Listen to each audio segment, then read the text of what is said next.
सोनाव IREDA limited अब देखिए 175 रुपए 45 पैसे का प्राइस है और आज अच्छे खासे हमें मार्केट के अंदर मूव देखने को मिल रहे थे। बट अगर आप देखें तो इरेडा ने सुस्त प्रदर्शन आज करके दिखाया।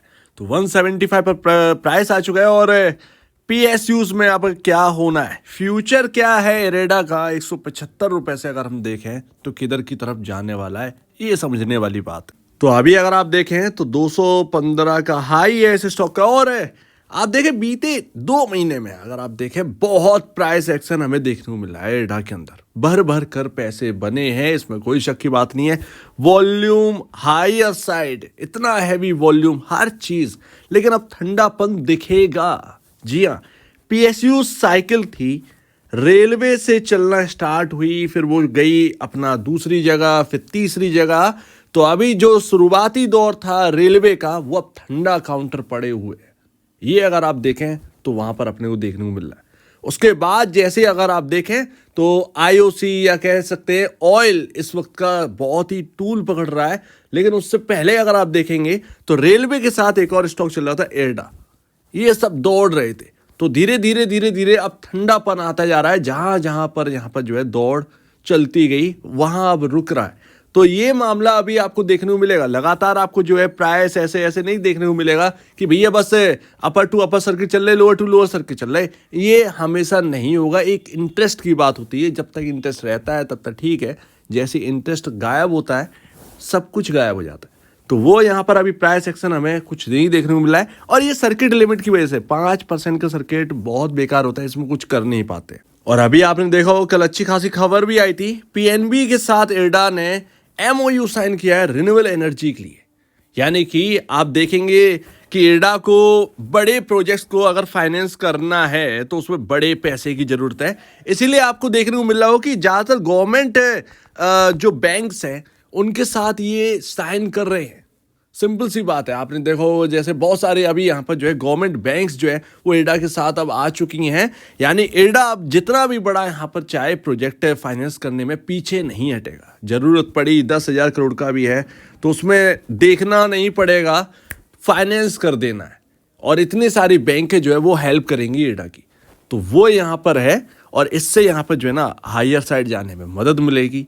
तो ये यहाँ पर, लेकिन असर इसलिए नहीं दिखा क्योंकि ये नॉर्मल बात हो चुकी है। हमने यही खबर बहुत पहले भी देखी है और उसका क्या यहाँ पर जो है रोल है ये समझ लिया है, तो इसीलिए इम्पैक्ट हमें नहीं देखने को मिला स्टॉक पर। तो अभी अगर आप देखें तो फ्यूचर तो बहुत ही ब्राइट है, इसमें कोई शक की बात नहीं।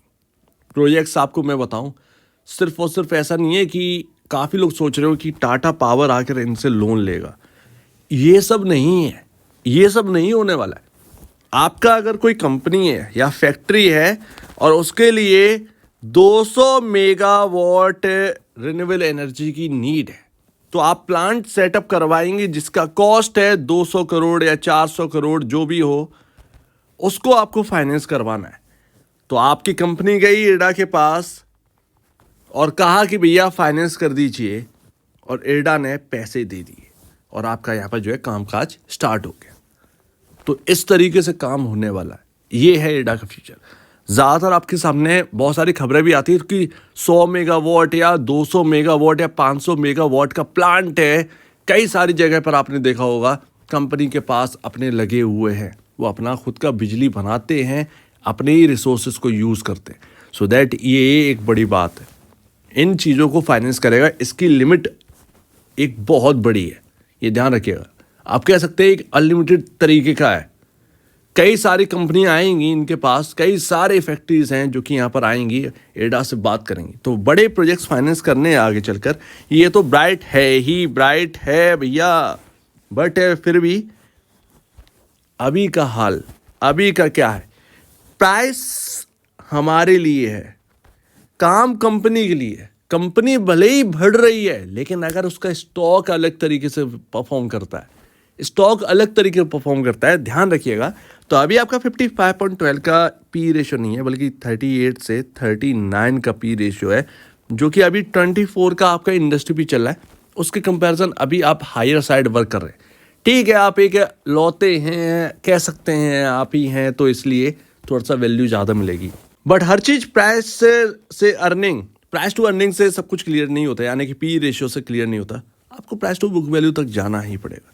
आपकी बुक वैल्यू 5.60 टाइम है अराउंड, अपने बुक वैल्यू से 5.5 गुना से ज़्यादा यहाँ पर ऊपर उसका प्राइस चल रहा है, यानी कि एडा का प्राइस इस वक्त जो है वो 5.5 गुना ज़्यादा है अपनी प्राइस टू बुक वैल्यू से।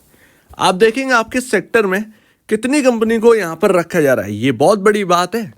अभी तो जैसे तैसे लिक्विडिटी ने संभाल ली, बट आगे जो है जब ये शिफ्ट होगा मामला तब कैसा होगा वो चीज़ें सोचिए। तो यहाँ पर ना सबसे ज़्यादा जो वेटेज है वो बजाज फाइनेंस को है, 5.75 टाइम अपने बुक वैल्यू से ऊपर काम कर रहा है। अभी आप यहीं पर हैं। चलो ये भी नहीं है, आप पैग रेशियो देख लीजिए। पैग रेशियो देखेंगे 3 का रेशियो है एडा का, जबकि अच्छी कंपनियां वो होती है जिसका 1 या 1 से बिलो का यहाँ पर रहता है पैग रेशियो, बहुत अच्छी कंपनियां मानी जाती।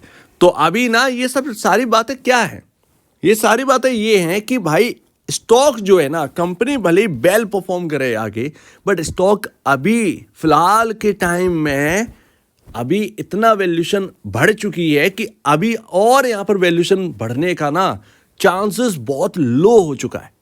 इसका मतलब ये नहीं कि स्टॉक खराब है, अभी यहाँ से 175 रुपए से और ऊपर बढ़ना यानी कि एक तरीके से इम्पॉसिबल जैसी थोड़ी थोड़ी सी बातें यहाँ पर लगती हैं। तो अब कोई मतलब नहीं है, बहुत ज़्यादा अपसाइड जो है ना वो बची नहीं है एडा के अंदर।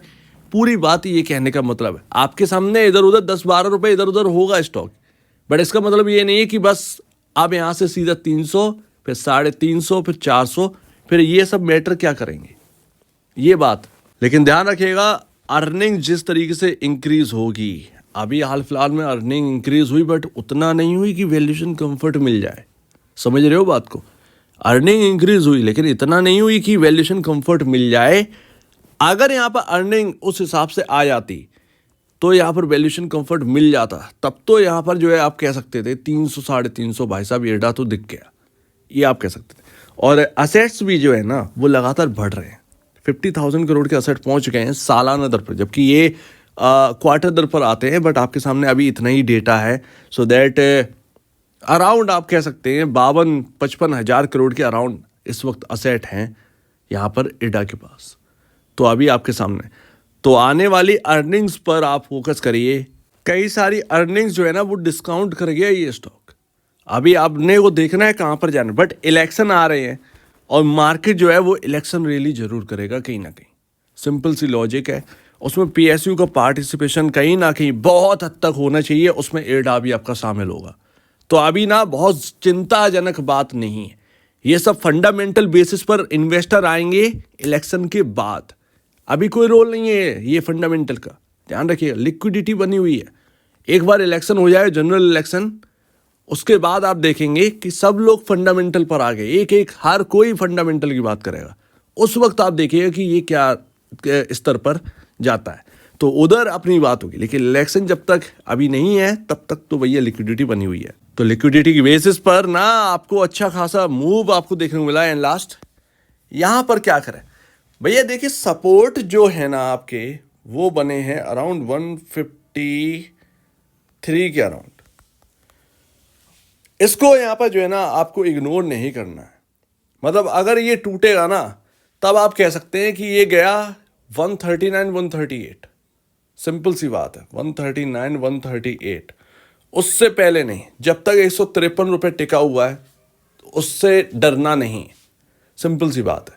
और अगर नीचे पर मिले तो यहाँ पर आप एक बार जो है ना, अगर ये 153 के अराउंड आपको दिख जाए बाय चांस, जो कि बहुत नामुमकिन जैसी चीज़ है, लेकिन अगर दिख जाए तो आप ये समझ लीजिएगा कि एक राइट वैल्यूएशन के पास आसपास, एक थोड़ी सी राइट वैल्यूएशन के पास, पूरी राइट वैल्यूएशन नहीं, थोड़ी सी राइट वैल्यूएशन के आसपास यहाँ पर जो है एक बाय करने का मौका मिल रहा है, उधर आप देख सकते हैं।